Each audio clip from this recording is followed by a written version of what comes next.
The beautiful Knights of Bretonnia up against Kislev. We've got game 2 between Codex and Alfredino. Codex, of course, up 1-0 on the series of the Faction Master Tournament. If you don't know what I'm talking about, go ahead and watch one of my previous videos from the last couple weeks, and you will figure it out. But, yeah, today let's take a look at the builds here for Bretonnia. Alfredino coming in hot with quite a bit of heavy cavalry. He's got Knights of the Realm and Grail Knights on each flank. 2 Knights of the Realm, 1 Grail Knight. He's got some Yeoman Archers and some Spearmen at Arms and Peasants. Has a nice loose and wide front line. As for Kislev, Ice Witch leading the way for Codex here. He's got some Kossar Spears, Kislev Warriors protecting the flanks, Armored Kossars up front, and a couple of Ice Guards. 3 Ice Guard Glaives mixed in here as well. Very interesting choice. Yeah, the anti-large armor piercing, weapon strength. They're very good in melee, obviously, against cavalry. They have decent AP values, long range, frostbite to help control movements and everything. Some spell resistance as well, which against the phase slow drain effect will not be particularly effective. Yeah, this Mist of the Lady here does damage over time, very slowly, but yeah, it's not gonna. It does count as magic damage, so it's not gonna affect the Ice Guards nearly as much. And I mean, I'd imagine Comet does enough damage to just get through it. But regardless, let's take a look at how things go here. The Ice Witch, of course, up on the Worm is quite formidable.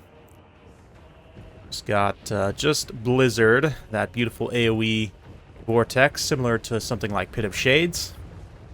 I say vortex; it is a stationary vortex. Just deals damage in a single area. See the Yeoman pull up, loose a few arrows into the Kislev Warriors. They actually have pretty decent range, 125 for skirmish cavalry. But still will be outranged by the traditional infantry skirmishers here of Kislev as the Kossars move in range here. Bretonnia, once again, as we saw in the last game, Alfredino going for a nice wide surround, while Codex has his dynamic defenses set up here. Ready to perhaps move forward and claim the point. We'll see. You have 1 Grail relic here supporting the infantry over on the far side. But even still, these infantry aren't going to trade particularly well into the Armored Kossars. They really just have too much armor and stats. Kislev Warriors will be maybe a little bit of a different story, but again, they do significantly outstat the Men-at-Arms in a number of different ways. Ice Guards are going to turn. Got the Action as Ambushers, Regiment of Renown here as well.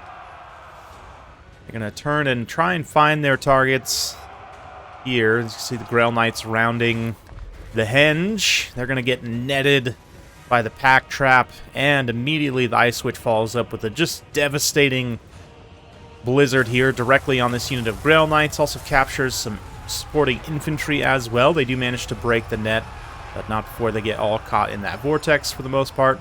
The rest of the armies here starting to clash. We've got Kossars being inundated by Men-at-Arms. Knights of the Realm. Frostbite does prevent their charge from being quite as effective, given that speed is a factor when determining charge damage. We also get the Snow Panther here. Ooh, that Comet drop was mostly dodged by the Ice Guard.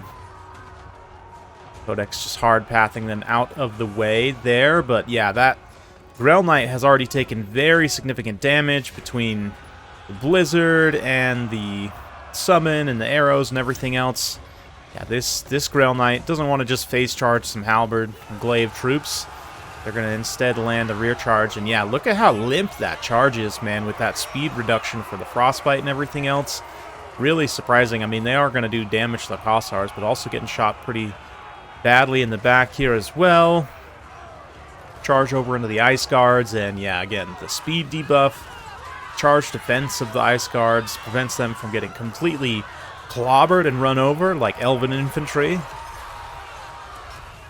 They are sturdy human women after all. I don't know, but yeah. Now, another Blizzard going to be coming in here. Actually does manage to catch, and look how it actually stagger locks the Grail Knights that are caught in it. I'd actually be curious. I actually think Ice Guards have probably similar mass to something like, what are they? Oh, the Everqueen Scorecards. No, that's the Regiment of Renown. Sisters of Avalorn. Yeah, they don't have a charge defense, though, and they don't have glaives, so that definitely makes a difference in stopping the Grail Knights before they can really hammer home. And it's going to be a relatively quick one with the dispatching of those 2 Grail Knights. Codex's defenses are very much intact here. The Ice Guards don't really have a lot of things that can threaten them directly.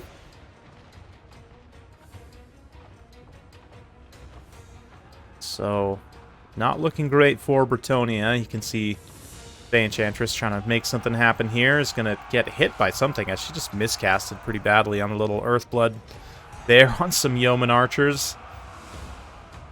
But Ice Witch is going to chase her down. Put an end to the phase shenanigans, and that should be it.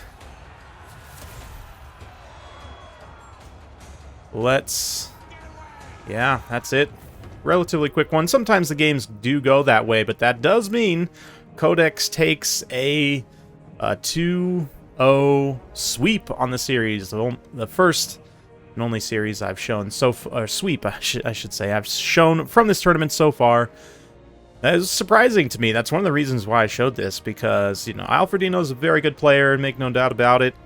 Codex definitely played out of his mind here as well, with some really nice kind of tactics and plays. I do think, from a build perspective, like, I respect Alfredino's aggression here, but at the same time, I mean, it's tricky to predict, I think, what Kislev will do here, but given the disparity in infantry quality, I might go for a couple of trebuchets here, try and hide them in positions where they wouldn't be threatened by getting countershot by, like, a Little Grom, and just try and use those to maybe hit at, like, the armored Kossars, or obviously hindsight 2020, but in this build, you would have had 3 great targets in these Ice Guards to just rain down, you know, rocks on their heads. You could even take the Blessed Field Trebuchets for maybe a little bit of extra AoE, but I don't know. Might be worth it to just give XP chevrons to the regular trebuchets to increase their accuracy and fire rate. But either way, it'd give you a little bit more range pressure. Also, lack of infantry skirmishers. Like, I respect the all-cavalry aggression, you know, trying to set the tone there. But ultimately, again, hindsight 2020, the build that Codex had here, I think, would have been a little bit vulnerable to getting counter-skirmished by, like, you know, have some trebuchets, try and pull them apart a little bit, maybe put them on opposite sides of the map.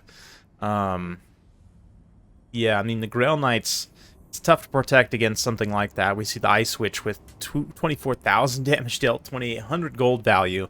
Combination of them with the Akshina's Ambushers, just really nasty combo. It's hard for Bretonnia to really have much of a counter to that.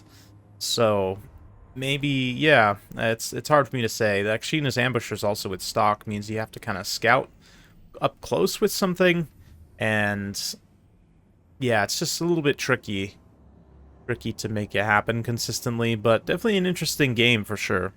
A little bit of a shorter one, but hopefully you did enjoy. That's going to be it for me for today. If you like this sort of content, be sure to like, subscribe, hit that bell notification. Every time I upload a new video, you'll be notified. Thanks again. We'll see you next time.